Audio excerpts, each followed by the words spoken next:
Good morning, YouTube. Today I'm going to be describing how to, or showing you guys how to install some Jimmy Jammers on your 2013, specifically 2011 to 2016 Power Stroke. This is the product here. Let's get into it.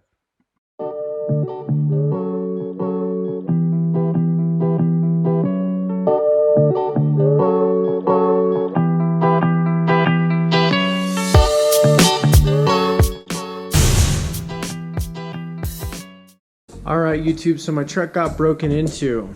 That's why everybody goes the extra step and gets protection after the fact, right? Well, I don't want it to happen again, so I'm going to be doing preliminary steps to avoid this moving forward.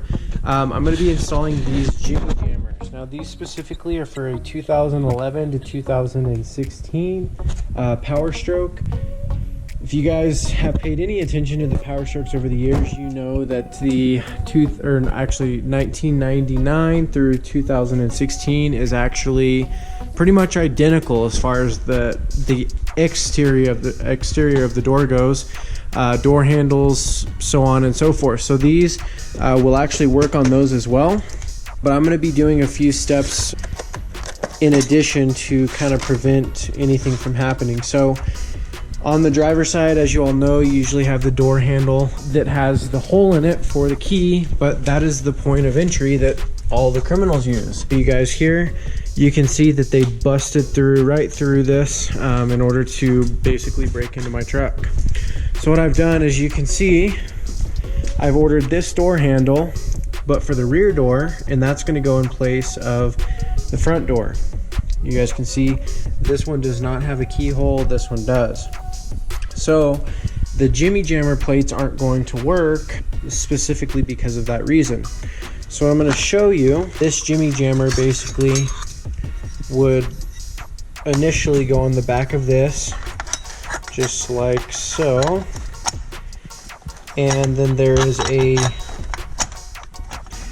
let's see here.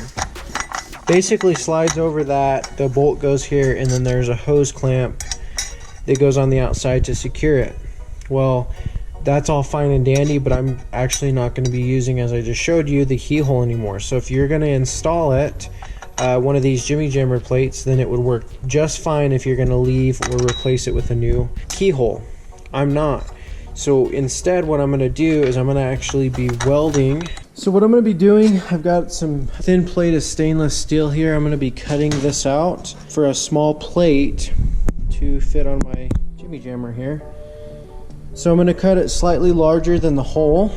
So, and I've obviously this plate's been cleaned, been painted before, so I'm going to clean a little spot on this edge before I cut it so that I don't have to down and stuff. So I'm going to mark off where I want this to be cut, roughly just like that.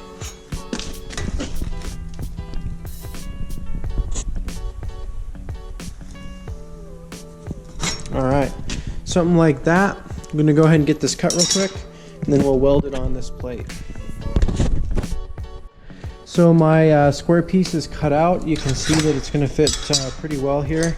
The Jimmy Jammer, yeah, it's not straight, but it's going to work for what I need it to. I'm going to get all the edges tacked, probably do 3 tacks on each side, and that will be plenty for what I need it to do. So I'm going to go ahead and get that welded up. I'll show you guys what that looks like when it's ready to install in the vehicle. Alright, so we've got this tacked up. It is bare metal, so I am going to go ahead and paint it before I throw it back in the vehicle. But what's nice is now that hole is completely sealed off, and it's going to make it very difficult for any of these thieves to get in here now. Alright, so we've removed Jimmy Jammer, or I'm sorry, we've painted the Jimmy Jammer here. We're going to take it over to the truck to install. It's still a little wet, but nothing, you know. I just basically wanted some rust protection on this. As you guys can see, we've got that plate welded in there, and it's actually a fairly simple install, which is pretty nice. So you're going to come over to your truck. Obviously, I've got my new door handle. You can tell it's nice and clean versus the rest of the truck is filthy. Now you'll want to come to the back side of the door. This piece is going to go inside of the door frame. This in there, and you're going to go over the very bottom hole inside of your door. And this hole here that you see right above the patent number, this is where your bottom nut, I should say, goes on your door handle, and that's what's going to secure it in there. So I'm going to go ahead and get that installed. Once it's installed, I'll show you the flashlight in there to show you what it looks like. Okay, so Jimmy Jammer has been installed. Got the nut on, everything is very tight, and I also put the plastic piece back over there for the harness so that we have everything basically tightened up. Now, this was just a video of the Jimmy Jammer and kind of what it does and how I modified it. If you guys are interested on how to get to this point, I also have made a video on door panel removal and door handle replacement. If you guys are interested in that, please see the link below. You guys can check that video out, see how to basically get to this point. But thank you guys for watching. If you have any questions, please comment below. I will be more than happy to answer any of the questions you guys have. If you have any suggestions, we're all open to preventing thieves from getting into our vehicle, so please leave those below as well. Let me know what you guys think, anything I can improve on, or any other suggestions. Like I said, please leave them below. Thanks so much for watching. Have a wonderful day.